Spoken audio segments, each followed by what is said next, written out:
ಇವತ್ತೇನು ಬರದ ಪರಿಸ್ಥಿತಿ ಇದೆ, ರಾಜ್ಯದಲ್ಲಿ ಕೆಲವು ಜಿಲ್ಲೆಗಳಲ್ಲಿ ಮಾತ್ರ ಮಳೆ ಆಗ್ತಾ ಇದೆ. ಅದು ಮಲೆನಾಡು ಇರ್ಬೋದು, ಕರಾವಳಿ ಪ್ರದೇಶ ಇರ್ಬೋದು.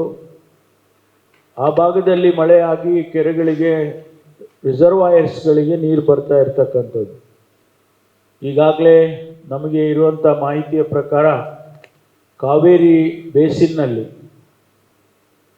ಹಾರಂಗಿ ಇರ್ಬೋದು, ಹೇಮಾವತಿ ಇರ್ಬೋದು, ಕಬಿನಿ ಇರ್ಬೋದು, ಈ ಮೂರು ಪ್ರಾಜೆಕ್ಟ್ಗಳು ನೀರು 90 ಭಾಗ ತುಂಬಿದೆ. KRSನಲ್ಲಿ ನಿನ್ನೆವರೆಗೂ 47% ತುಂಬಿತ್ತು. ಇವತ್ತು ಅದು ಹೆಚ್ಚಾಗಿದೆ. ಯಾಕೆಂದರೆ ಒಳಹರಿವು 21%, 23% ಈ ರೀತಿ ಬರ್ತಾ ಇರೋದ್ರಿಂದ ಅದು ಇನ್ನು 2-3 ದಿನದಲ್ಲಿ ಅದು ಕೂಡ 90%ಗೆ ಬರುವಂಥ ಸಾಧ್ಯತೆಗಳಿದ್ದಾವೆ. ಬಹಳಷ್ಟು ತಾಲೂಕುಗಳಲ್ಲಿ ಮಳೆಯ ಪ್ರಮಾಣ ಅತ್ಯಂತ ಕಡಿಮೆ ಆಗಿದ್ದಾವೆ. ಡಿಫಿಸಿಟ್ಟು ಎಷ್ಟರ ಮಟ್ಟಿಗೆ ಅಂದರೆ 70-80%ಗೆ ಡಿಫಿಸಿಟ್ ಹೋಗ್ತಕ್ಕಂಥ ತಾಲೂಕುಗಳಿದ್ದಾವೆ. ಆ ತಾಲೂಕುಗಳನ್ನು ಈಗಾಗಲೇ ನಾವು ಗಮನಿಸಿದ್ದೇವೆ.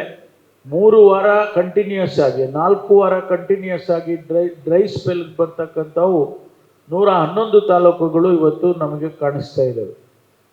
ಈ ಸಂಖ್ಯೆ ಪ್ರತಿನಿತ್ಯ ಹೆಚ್ಚಾಗ್ತಾ ಇದೆ.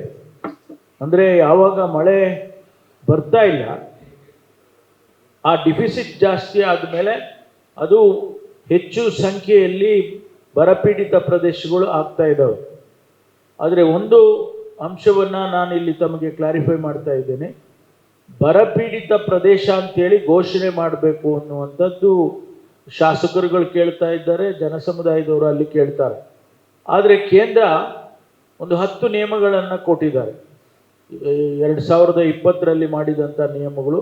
ಆ ನಿಯಮಗಳ ಪ್ರಕಾರ ನಾವು ಇನ್ನೂವರೆಗೆ ಆಗಸ್ಟ್ ಕೊನೆಯವರೆಗೂ ಕೂಡ ನಾವು ಯಾವುದೇ ತಾಲೂಕನ್ನು ಡಿಕ್ಲೇರ್ ಮಾಡೋದಕ್ಕೆ ಕಷ್ಟ ಆಗುತ್ತೆ. ಆ ನಿಯಮಗಳನ್ನು ಸಡಿಲ ಮಾಡಿ ಅಂತೇಳಿ ನಾನು ಮುಖ್ಯಮಂತ್ರಿಗಳು ಪತ್ರವನ್ನು ಕೇಂದ್ರ ಸರ್ಕಾರಕ್ಕೆ ಬರೆದಿದ್ದು, ಅದಕ್ಕೆ ನಮ್ಗೆ ಯಾವ ಪ್ರತಿಕ್ರಿಯೆಯೂ ಬಂದಿಲ್ಲ.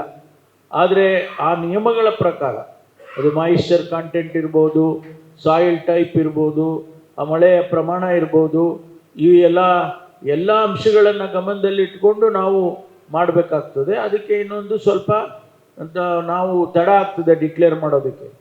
ಒಂದು ವೇಳೆ ತುಂಬಾ ಹೆಚ್ಚು ರೆಡ್ ಝೋನು ಅಥವಾ ಯೆಲ್ಲೋ ಝೋನಿಗೆ ಹೋಗಿದೆ ಅನ್ನೋದಾದರೆ ಅದು ಅತ್ಯಂತ ಡಿಫಿಸಿಟ್ ಆಗಿರ್ತಕ್ಕಂಥ, ಅತಿ ಹೆಚ್ಚು ಡಿಫಿಸಿಟ್ ಆಗಿರೋದು ಅಂಥದ್ದನ್ನು ನಾವು ಅದನ್ನು ಪರಿಶೀಲನೆ ಮಾಡಿ ಸಂಪುಟಕ್ಕೆ, ಕ್ಯಾಬಿನೆಟ್ಗೆ ತೆಗೆದುಕೊಂಡು ಬಂದು ಅಲ್ಲಿ ಡಿಕ್ಲೇರ್ ಮಾಡ್ತಕ್ಕಂಥ ಸಾಧ್ಯತೆಗಳಿದ್ದಾವೆ. ಅದನ್ನು ನಾವು ಮುಂದೆ ಮಾಡ್ತೇವೆ.